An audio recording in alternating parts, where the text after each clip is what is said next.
Salutare și bine ați venit la cursul și mai perfect de limba engleză. Ca și până acum, interacționați cu acest videoclip, nu îl ascultați doar pasiv și puneți-l pe pauză și repetați atunci când este nevoie.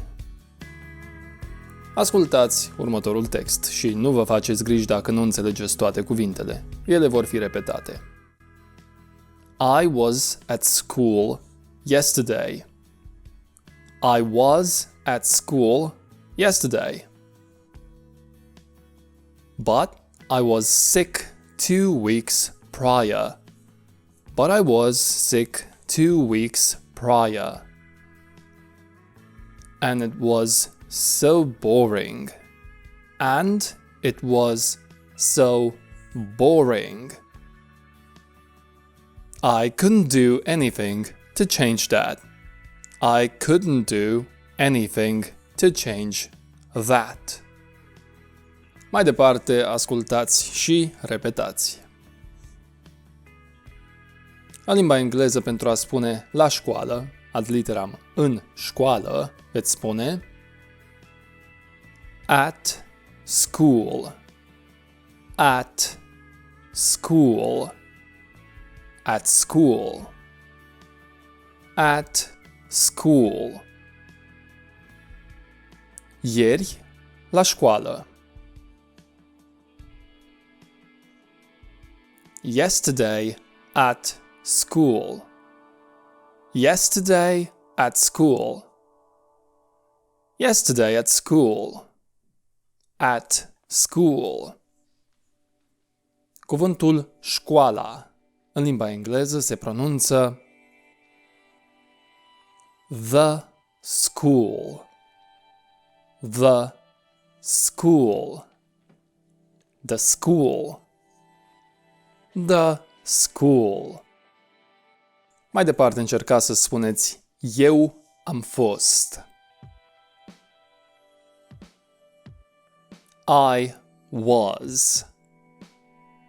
I was. I was. I was. Eu am fost la școală. I was at school. I was at school. I was at school.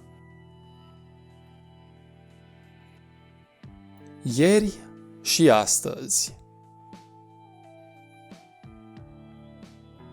Yesterday and today. Yesterday and today.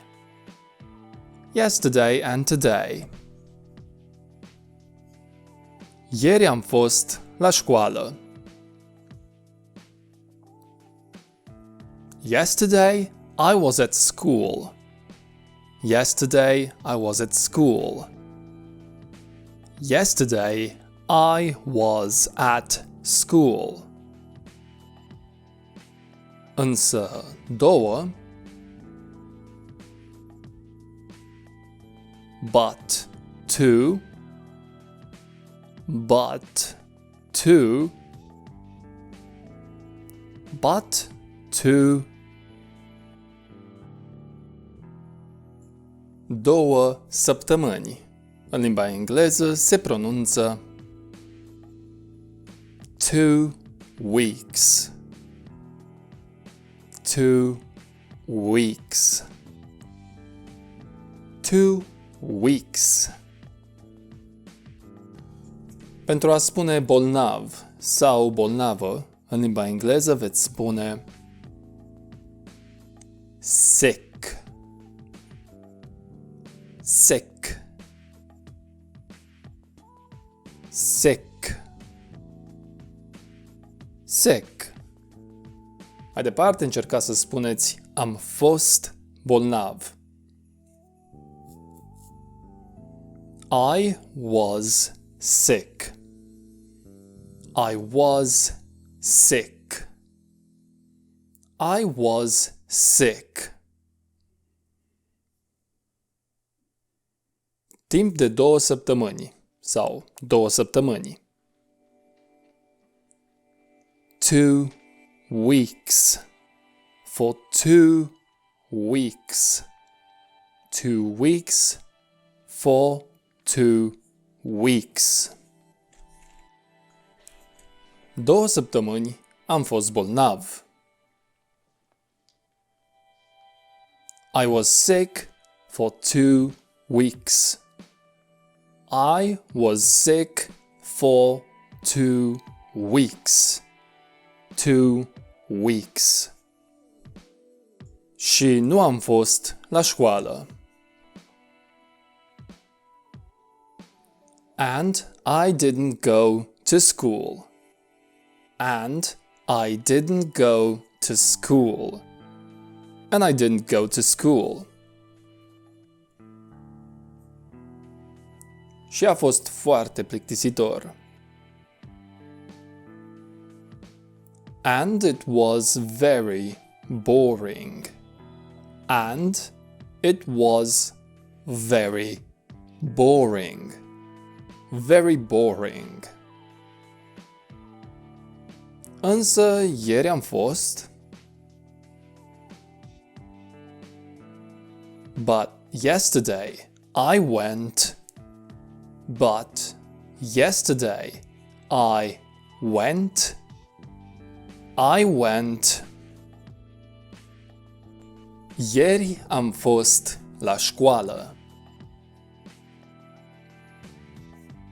Yesterday I went to school.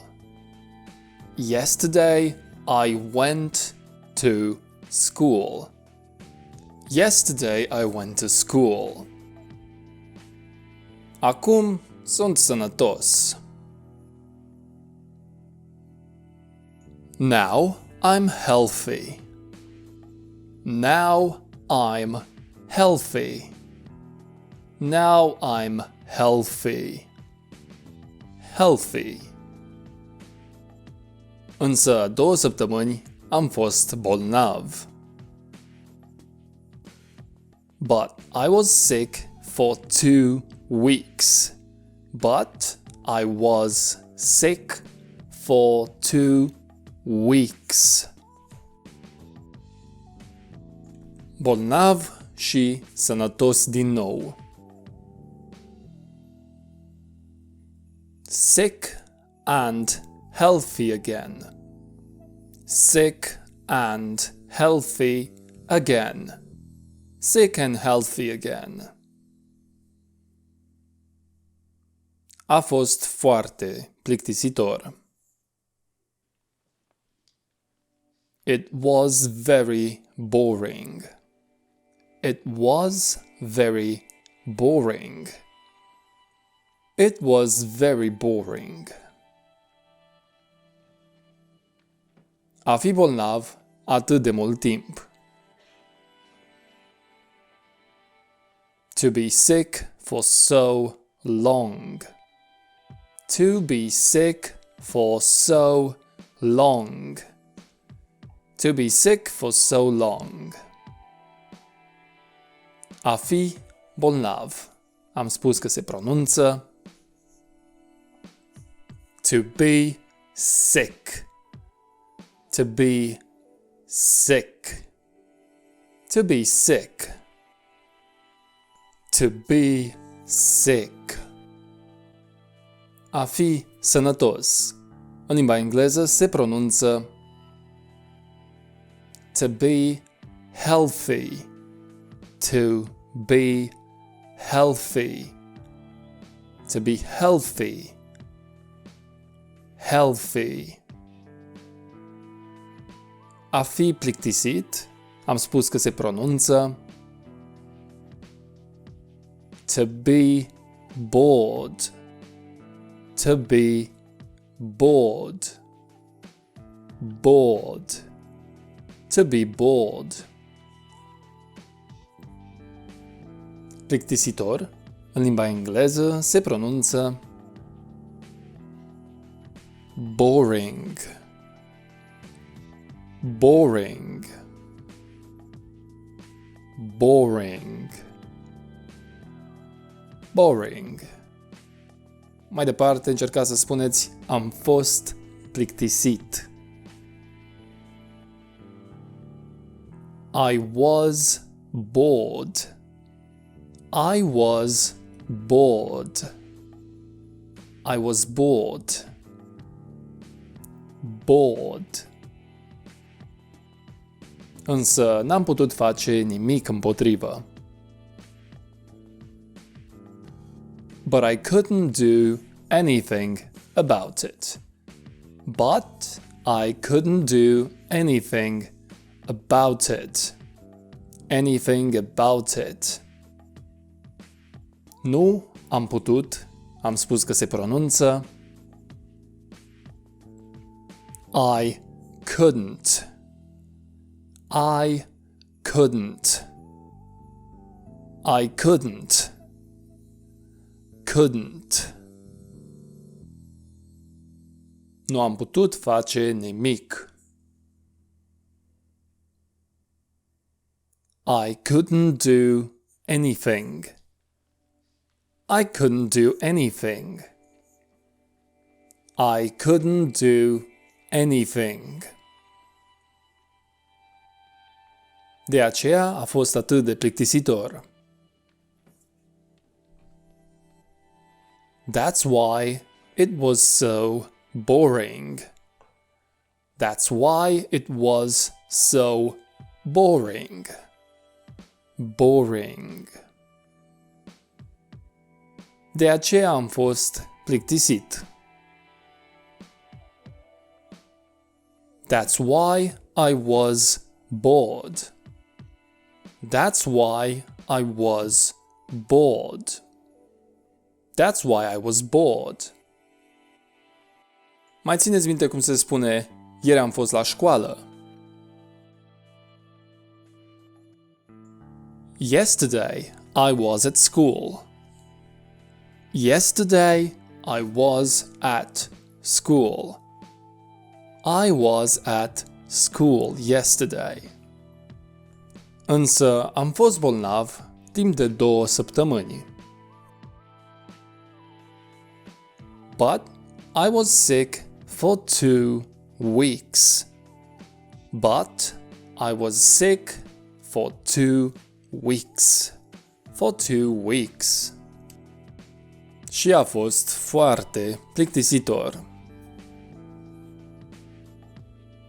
And it was very boring. And it was very boring. And it was very boring. Acum sunt sănătos. Now I'm healthy. Now I'm healthy. Now I'm healthy. Healthy. Bolnav și sănătos din nou. Sick and healthy again. Sick and healthy again. Sick and healthy again. Mai departe încercați din nou să pronunțați în engleză la școală, în sensul că în școală. At school. At school. At school. At school. Azi am fost la școală. Today I was at school. Today I was at school. I was at school today.